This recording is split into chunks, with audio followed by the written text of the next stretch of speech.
Friends, it's a joy to welcome you again to this YouTube program, which is entitled Walking with God in the Garden. I know that for the most part we've left off the garden part, but just to assure you, I'm still in the garden and I enjoy it very much. Today, I would like to share a theme with you, and it is our last walk. When we're young, we love to walk. Children take their first step. Parents, grandparents, friends, relatives are all there to catch that picture of that first step. It's a wonderful moment in the lives of those who have watched the development of a child beginning to walk. When I was a child, I spent a lot of time walking. I walked to school. It's about a 2-mile hike. It was a single room grade school in Michigan. So we had to walk, no bus service, but walking. It was wonderful to be able to do that, with the exception of doing it in the middle of the winter. As we get older, we also walk a lot. We walk to friends' homes. We walk to the store. I don't know what your walking is all about, but it's exciting, especially when you're young, to be able to walk. As we get a little older, we find that walking takes us to different places. We walk to the mailbox, for instance. We walk to the store, to the restaurant. Walking is a big part of our lives. But as we get even older, we find that walking is not as easy as it used to be. There are a few aches and pains. A little arthritis gets in the way.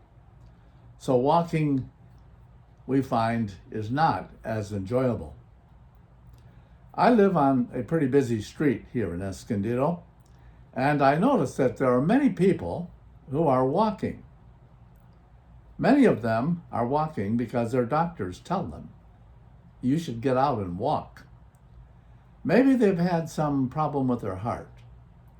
Maybe it is to kind of revive the spirit of living. And in so doing, it can be an exciting moment. But eventually, there comes a time when we don't walk much at all. People have to have canes, walkers, wheelchairs, in order to get around. So think for a moment, if you are able to walk, what it means. Because there comes a time when we all will take our last walk.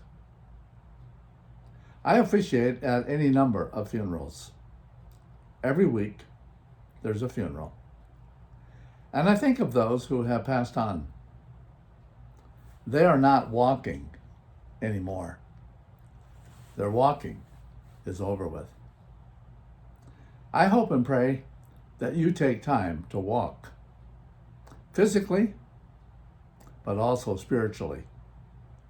This program is to acquaint you with passages in the Bible, but to make you more aware of why it is so important for us to walk with God.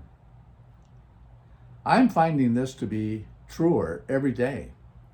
As I look around myself in this world, I find a lot of fragmentation. I find a lot of emptiness, loneliness. And I cannot think of any other way to fill those voids but in walking with God. But as I've said, there comes a time when our walking will be no more. It happened to the man of Joshua. We read about him in the Bible. The book of Joshua is an exciting book because it tells the tale of this man. He was appointed by Moses to lead the people of Israel into the land of promise, the land of milk and honey, the land that God gave to the people of Israel as an inheritance. Joshua was a leader. He was a great general. And he was told by God and by Moses, his predecessor, he was to go into the land and conquer it as a gift that God had given to the people of Israel. Joshua was the leader. He had many wonderful experiences. There were times when they were very trying. But like all humanity, he came to a point in his life when that walking was over with. I don't know what the means of conveyance was for Joshua. I know it wasn't the latest automobile, a Tesla, for instance, nor was it an airplane or a helicopter. Most of it was done, frankly, by walking. But let me read the concluding aspect of Joshua's life. I find this not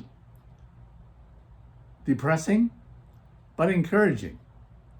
Because as we all know, there will come a time when we don't walk anymore, when it's all done, and death is imminent. That happened to Joshua.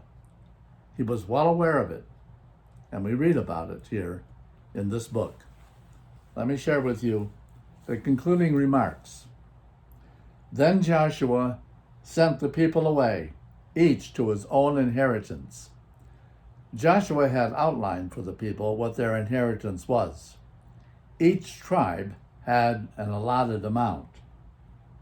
After these things, the Bible says, Joshua, son of Nun, the servant of the Lord, died at the age of 110. And they buried him in the land of his inheritance. I'm not going to speak here today about dying and going to heaven. That is not what Joshua was looking forward to. To the best of our knowledge, the only thing that Joshua had in life was to fulfill the commission to lead the people of Israel into the promised land, to be their representative, fight the wars, win the battles, and succeed. And that's what he did. And it seems to be enough for Joshua. It simply says, Joshua at this particular age.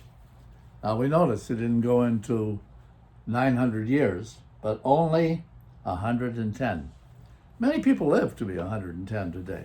I'm amazed at how long people are living, but that's not the issue here. And it says he died, and they buried him. Friends, in our walking today, I want to encourage you to take advantage of every moment that you have. Know that you can walk with God while you are alive, sensitive, alert. You can walk with God whether you're young, middle-aged, or old. It makes no difference. That's the joy and the glory of this wonderful experience that is described in the book of Genesis. And Adam walked with God in the cool of the day.